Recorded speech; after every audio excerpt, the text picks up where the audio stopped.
Today, I'm going to tell you why gaming and streaming is the future. Let's go.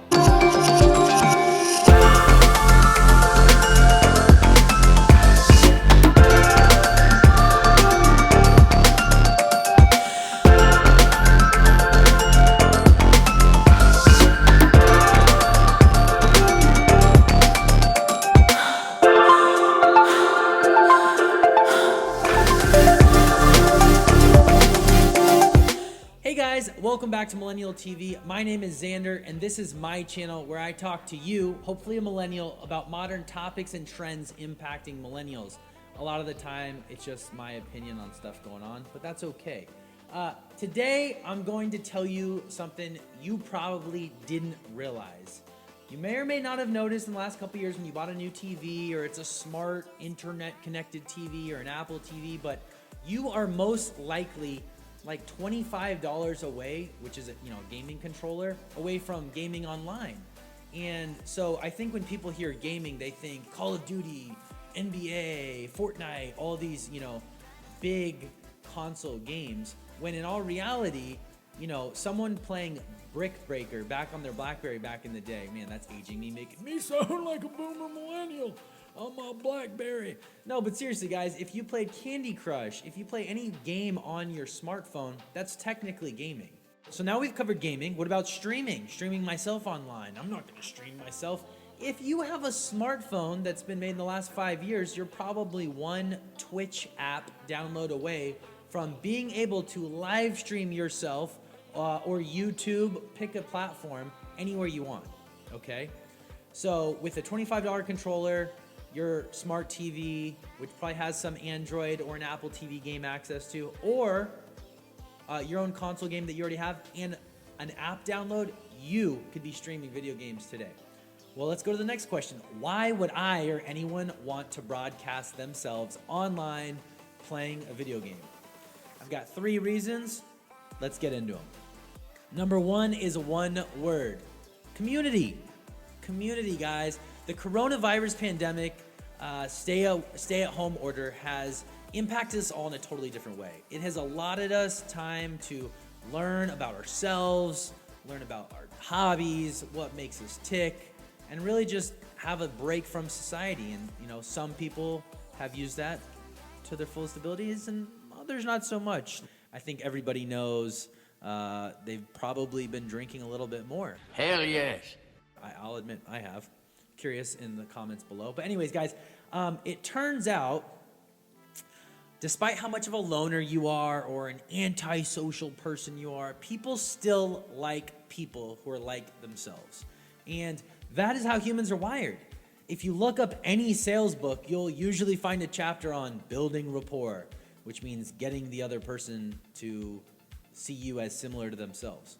Almost like a friend. Oh, they're like me. They've got a wife. I've got a wife. They go to their kids' t-ball games. I go to my kids' soccer games. I like to drink beer. They like to drink beer. And online gaming is just one more avenue for people to connect with other people who enjoy a mutual hobby or two and get access to someone they can learn from. Let's go to reason number 2, the network effect, guys. For those of you who are not familiar with the network effect is a phenomenon whereby increased numbers of people or participants improve the value of a good or service. The internet is an example of the network effect. Initially, there were few users on the internet since it was of little value to anyone outside of the military and some research scientists. The more people that got on the internet, the more things there were able to be viewed on the internet, and therefore the more the network grew. The best example I can give is, imagine that all of your friends got off of Instagram. Would you stay on Instagram? No, you would go to, let's say, TikTok. If everyone went to TikTok and got off all other social media, TikTok would grow and grow and grow because the network effect would allow it to grow. Obviously, I'm a millennial. I'm 28. And side note, millennials, anyone born between 1981 and 1996. So anyone about 23 to 39. If you're one of those like 37-year-old millennials that refuses to accept it, like, I'm not a millennial, I'm something else, It's okay, dude. We welcome you. It's those damn young Gen Zs who are too lazy and slow anyways who we don't like. They suck. No, I'm just kidding, Gen Zs. I'm just talking like the boomers talked about millennials. And now you guys are old enough to where we actually have a name for you guys and we can make fun of you for being dumb and lazy, yada, yada, yada. That's how it always works. The generation said, back in my day, we had no Wi-Fi and no iPhone. I used to have to learn how to read a physical map. All right, sorry, as I digress.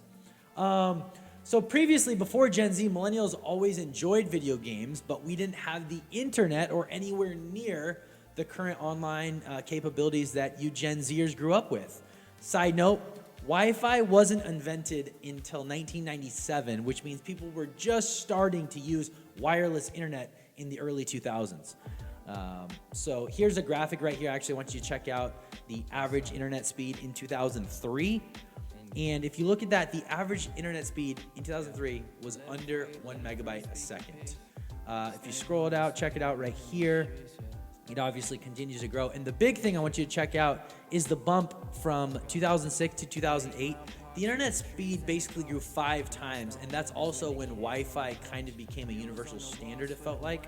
So yeah, the biggest jump was 06 to 08. The online gaming experience we think of today really didn't exist until about 2005 when the battle of the PS3 and the Xbox 360 began. And that's when, you know, if you look, it perfectly coincided with the internet speed bump. PlayStation 3 will be available at retail on November 17th, 2006. And so that's when kids really started gaming online. In 2006, I was a freshman in high school, and so, you know, that means people, that was the average. Not everybody had the internet speed, not everybody had the new Xbox, not everybody had Xbox Live. Xbox Live was still like, whoa, you like play online, right? Oh, crazy. Like, I could be at my house and you can be at your house and we can both play each other and talk to each other. Sick. I mean, guys, it's crazy. So let's look at reason number 3, societal acceptance / embrace of gaming. Let's just be honest. 25 years ago, if you said you were a video game enthusiast, you'd be called one word: N-E-R-D. Nerd. They even made a movie in the 80s called Revenge of the Nerds. Fast forward to 2020.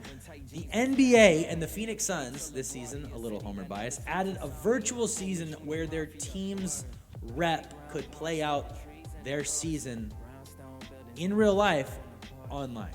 Kind of trippy. And then it actually worked out because of the coronavirus, the only thing ESPN had to broadcast was a last-minute all-NBA player online tournament championship with $100,000 going to charity of their choice. Devin Booker actually took down fellow Sun teammate DeAndre Ayton. And with $100,000 going to Devin Booker, the All-Stars charity of choice. This means one thing, guys.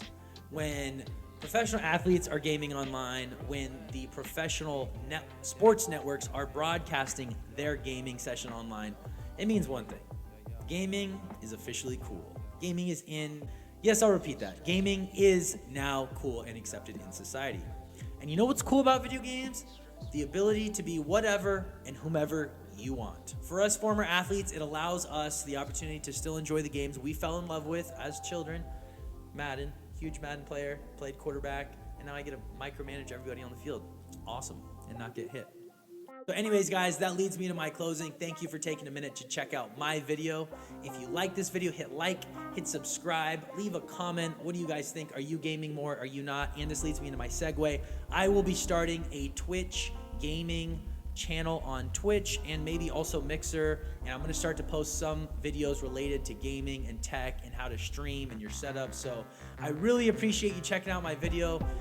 Like I said, please like, hit subscribe, hit the notification bell.